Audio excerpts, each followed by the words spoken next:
Hello and welcome to Crooked Letter Sports Podcast, the show about Mississippi sports and the folks who play them. I'm Tyler Cleveland, joined as always by my co-host and father, Rick Cleveland of Mississippi Today fame. Dad, you have a good weekend despite the downturn in the weather? Well, you know, I went up to Oxford for the Egg Bowl basketball game, and I got washed out on the way back to Jackson. Let me tell you something, Tyler. You know how many times I've made that trip over the years? A million. A million. And this was the worst trip back ever. I thought it was 50-50 I was going to make it. I mean, it was the worst weather you have ever seen driving back.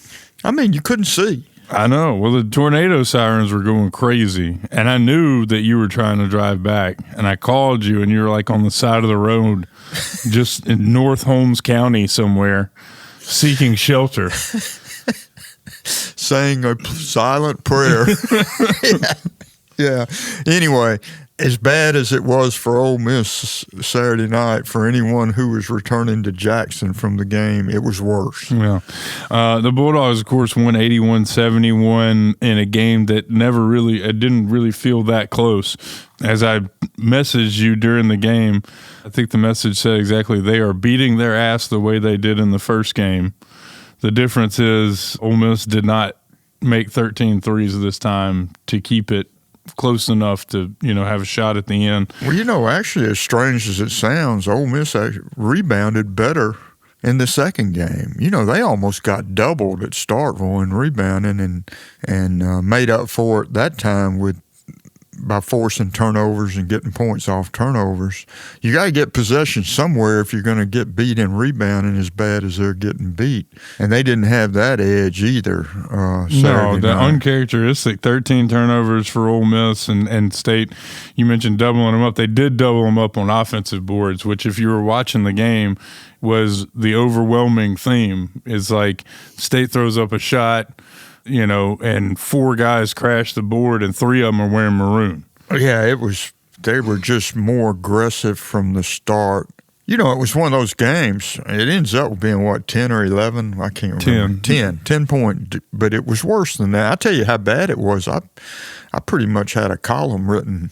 You could have had it written after like 10 minutes. Yeah. You could have started 10 minutes into the game. It looked like it was going that way. A big game for R.J. Melendez, 7 of 11 for 17 points for Mississippi State. He's really come along. I've said it in this space before, and I feel like if the results kind of back it up, I feel like State is just a little bit better. I don't know. I know the schedule is what it is, and we're going to look at that going forward. State's 18-7, Ole Miss 19-7. I still think Mississippi State is still the more complete team. They're just a little bit more physical, it feels like to me. They definitely are. They're tougher. They're more physical, and it was interesting. The memorable thing about that game, other than the weather, is that State wins. And they don't make any players available to the media afterwards because of the weather coming. Mm-hmm. And they wanted to get on the bus and get back to Starkville for the, hit the fan. And meanwhile, Chris Beard makes all 5 of his starters come to the press conference. And when he was asked about it later, they usually bring 1 or 2. Mm-hmm. He had all 5 come, and when he was asked why, he said, because hopefully y'all asked some questions that needed to be asked. Oh, wow. Yeah, he was making a point. As I wrote, Mississippi State played with a sense of urgency. They really needed to win. They had lost 3 of 4, 5 of 7. The season was going the wrong way for them, and they were desperate. Ole Miss played like it was another game. I don't know. Whether they don't understand the rivalry or what. That's never just another game, and you can't play like that. Yeah, well, you want to win the game at home and get the split on the season if you can, especially with a team that's similarly, ranked. And by the way, it was a fantastic atmosphere, just like it was at Starkville a month ago. Yeah, I mean the atmosphere at the Pavilion was. It was as good as any in the country. But they let the crowd get out of the game. It was 22-15 Ole Miss at one point. And then, golly, State outscored them by 30 points or so over the next 17 minutes. Yeah, and you saw the ESPN was quick to point out all the fans leaving with 2 minutes left to go. It was with a lot more time left than 2 minutes left. It was with about 7 or 8 minutes left that they started leaving, and they were leaving in droves. Yeah. Well, let's look at where we stand now. As of this morning, I was looking at the bracketology. I believe ESPN has Ole Miss in as a 6 seed, Mississippi State as a 7 seed. If you look at the schedule the rest of the way, Ole Miss has got some very tough games left, starting with the game at Vandy this Saturday. They finish out 5 games left. After that, they play at Auburn next Wednesday. They are at home against Oklahoma and Tennessee, who's ranked 4th. And then they finish the season at number 2 Florida. So 5 games left. 3 of them against top 5 opponents. And then looking at State, a little bit easier slate, but not by much. They're at Oklahoma next, then at number 4 Alabama. They have LSU and Texas at home. Both those teams are still above 500. And then at Arkansas to close out the season. And Calipari's got them to 15-10. So not an easy slate for either team going forward. I would expect them. Looking at it right now, they may finish. I mean, Ole Miss has played one more game, but they're going to finish maybe about even. Yeah, they are pretty even. Yeah. I mean, they are pretty. I mean, except when they meet up. Yeah, it's a.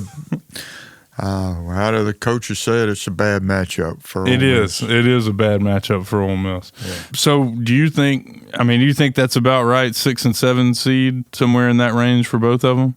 If they did it right now, I would have thought 5 or 6. But yeah, they're right there now. Against the schedules they have remaining, one team could get really, really hot and move up.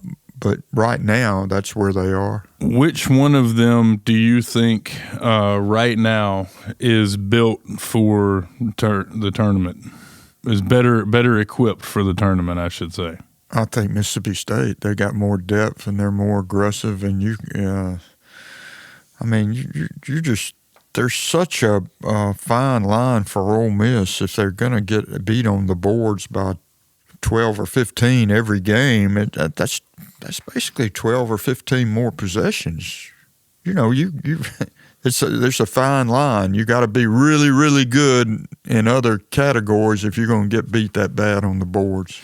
That's right. Moving on, Dad, I want to talk a little college baseball. It made its triumphant return this past weekend. I think you and I and most sports fans in Mississippi, this is kind of our favorite time of the year. Sweet spot. Yeah, it's a sweet spot. We've got some good basketball and college baseball starting up.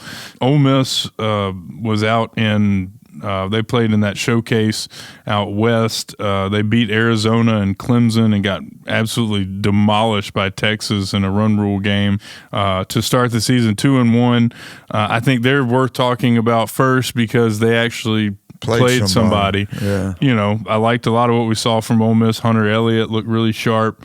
Only went 5 innings in his return, but I don't think he only gave up 2 or 3 hits and no runs over 5 innings of work. Really excited to see what he can do this season. Well, nobody should forget how good he was 2 years ago as a freshman. I mean, he was just lights out. And apparently his arm's as good as it ever was. Yeah. And you're totally right about Ole Miss should go first right now. They played 3 nationally ranked teams, beat 2 of them. Yeah, Texas beat them 10-0. It still goes down as one loss in the scorebook, and not a bad one either. And Texas is not chopped liver. Yeah, that was a really good weekend for Mike Bianco and his team. Yeah, I think they would have taken 2-1 going into it without sight unseen. No kidding. Mississippi State swept 3 games from Manhattan. It seemed like they just kind of took care of business against the Jaspers. There was no big drama there, but some promising signs for them. And then Southern Miss swept 4 games from Lafayette. Not Lafayette, Louisiana, the Lafayette Leopards. Yeah. Which is somewhat less impressive than sweeping 4 from Lafayette, Louisiana, which they'll have a chance to do later. What did you think about the opening weekend for State and Southern, and what were the bright spots for you? Well, it's hard to tell. How do you know? The bright spots would be that both teams pitched it well and hit it, and fielded it. I mean, they did what they're supposed to do. You and I are going down to Hattiesburg after we record this to see State and Southern play each other tonight, and we'll know a little bit more after that, because that's two quality teams going at it, which neither one of them was facing a quality team this weekend. Right. No, we'll find out a little bit more. I tried this early in the year to remind myself that one midweek game is not the end-all, be-all, but it feels bigger when you, like you said, both teams kind of, are undefeated after an easy weekend. I'm going to say easy. Nothing's easy in baseball, but easier. And we're going to find out about Southern Miss even more, because it just gets, their schedule heats up in a hurry compared to the other two. After they host Mississippi State Tuesday night, Southern Miss has La Tech coming in for a 3-game set this weekend. Ole Miss hosting Arkansas State. Again, we're recording this on Tuesday morning. They're playing Tuesday night, and then Eastern Kentucky for a 3-game set this weekend. And Mississippi State, after the trip to Hattiesburg, hosts Missouri State. So a little bit of step up in competition. I mean, Eastern Kentucky is a team that's routinely in the conversation. Missouri State as well.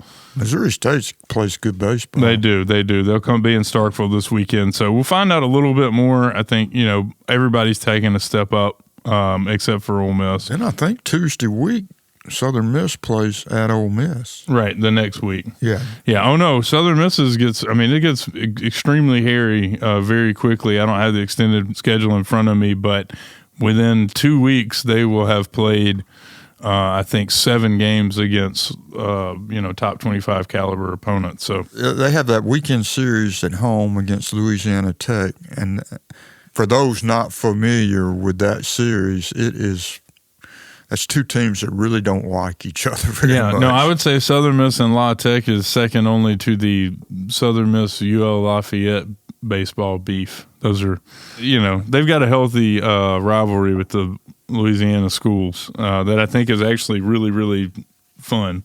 Which, what's so unusual about that is Lane Burroughs, the Louisiana Tech coach, coached under Corky Palmer at Southern Miss, and he and Scott Berry, immediately former USM coach, are best buddies. But yet that rivalry is, the players don't like each other. Well, that's what you want. Yeah. I mean, that's kind of what you want. I mean, you can't just hate them all the way down. And the coaches tend to get, a lot of that stuff, like I don't know what the relationship is like between the coaches in that UL Lafayette Southern Miss. It doesn't seem to be very amicable from the decisions that get made in the games.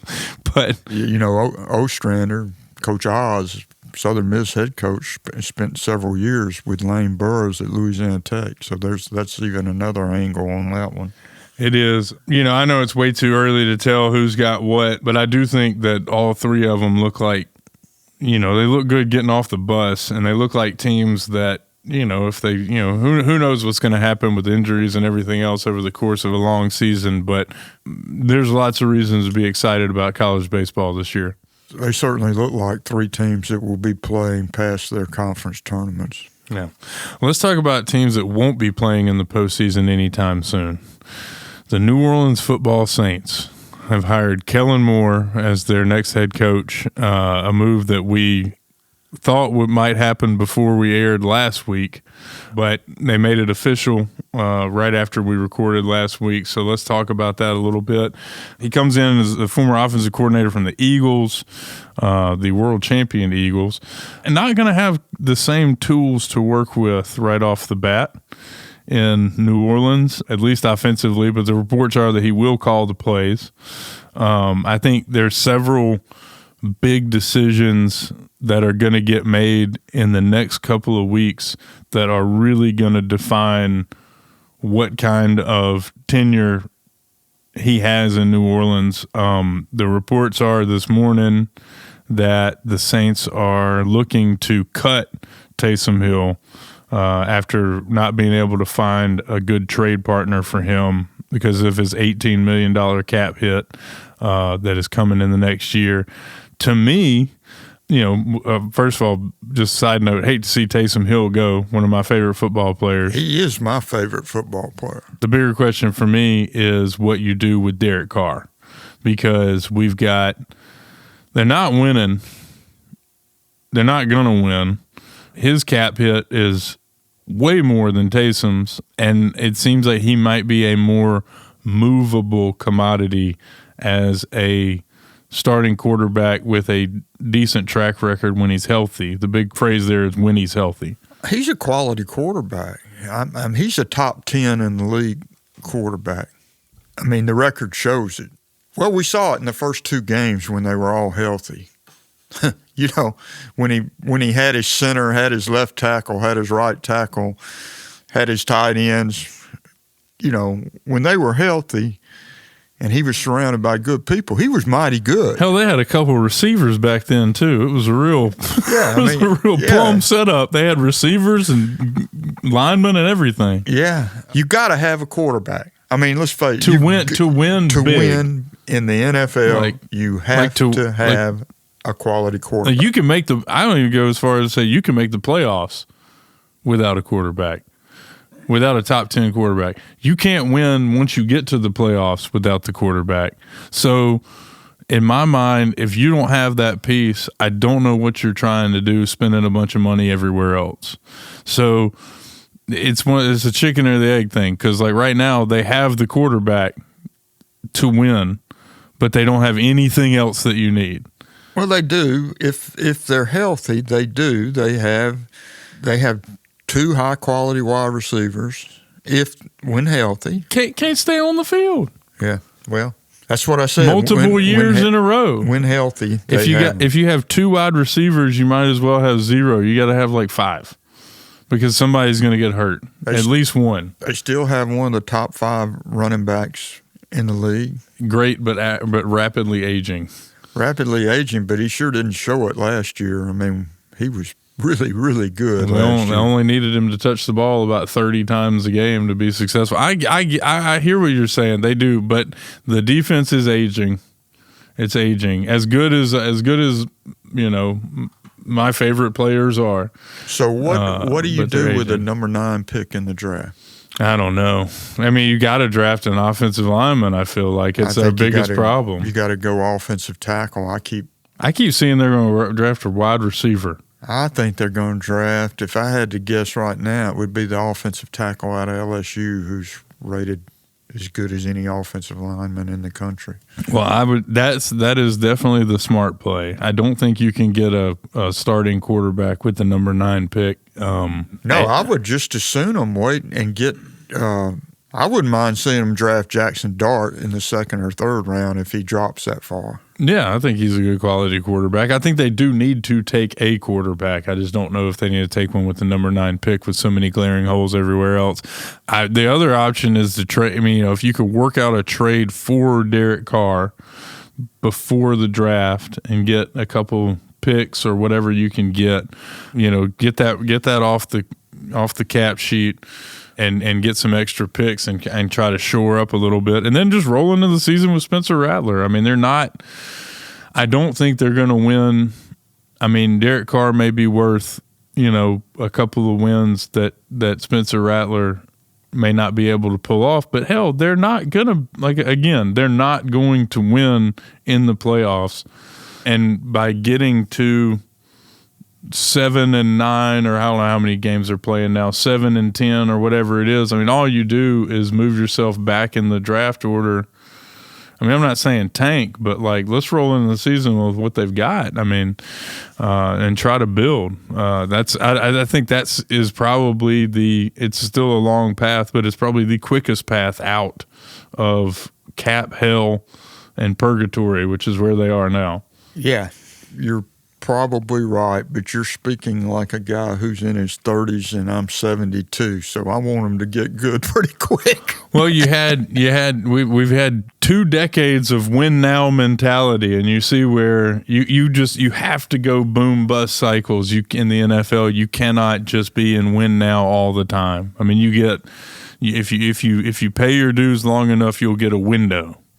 And that's what they had. They had a window that was like a 8-year window they had to win championships, and they won 1 in the 8 years, and then I'll take it. And then and I will too. But then they spent another 8 years thinking they were still in the window. Yeah. When they weren't. But let's move on. Teams that are in the window. Over the weekend, the MHSAA crowned their soccer championships. Madison Central defeated Northwest Rankin 2-1 on the boys' side to win the 7A championship. They won 6-5 on penalty kicks, which is a terrible way to settle a championship game, but I'm sure quite thrilling to do it 6-5 on penalty kicks in the championship. Yeah. Yeah. You can tell Rick's a big soccer fan. He's always been on this. The Northwest Rankin girls beat Tupelo 3-0 to win the 7A championship. And shout out to the George County boys who beat Center Hill 1-0 in overtime for the first state title in school history. You just can't ever count out those boys from Loosedale. Yeah, well, we got switching gears. Are you through with the soccer? I am. Okay, good. The basketball is coming to the big city. It is. It is. We've reached. I'm looking forward to that. Yeah, we reached the quarterfinal round this weekend, and we'll get our 4 teams in each class, boys and girls, that will come to Jackson for the tournament, or for the Final Four, so to speak. Always excited for this time of year. I mean, that event is so unique in Mississippi sports. I'll tell you what, I am looking forward to not writing 72 game stories this year. I'm just gonna take in all the sights and sounds, and hopefully not so much of the Coliseum crud. You know, for 2 years running, it was a lot. Almost died the week after. It's rough, man. You go in all excited and jacked up on that first day, and then by the third day you've got 24 games in. You're an upper respiratory infection. You're like wearing a mask and gloves, trying not to get everybody sick because there's you just got to be there anyway. Got your significant other delivering Dayquil and here's what gets me every year is you're in there for, let's say, if you watch every game at the Coliseum, then you're in the Coliseum for 10 hours a day for probably 7 days, 12 hours, yeah, and then just only 8 hours the final 4 days. During that time, what happens outside in Mississippi is amazing. When the tournament starts, it is like cold and dreary. And by the time it ends, you've got the most beautiful weather. It's golf weather. It's golf. It's unbelievably nice outside. It's in the mid-60s. The sun is shining. There's not a whole lot of wind to speak of. It's just invariably, it's perfect outside by the end. And, you go outside like between games and just kind of stand in it for 10 minutes and then go back inside to the Dust Bowl. But excited about the games, and I think there's some really good teams this year, and excited to see what they can do. Me too. I'm excited about that tournament every year.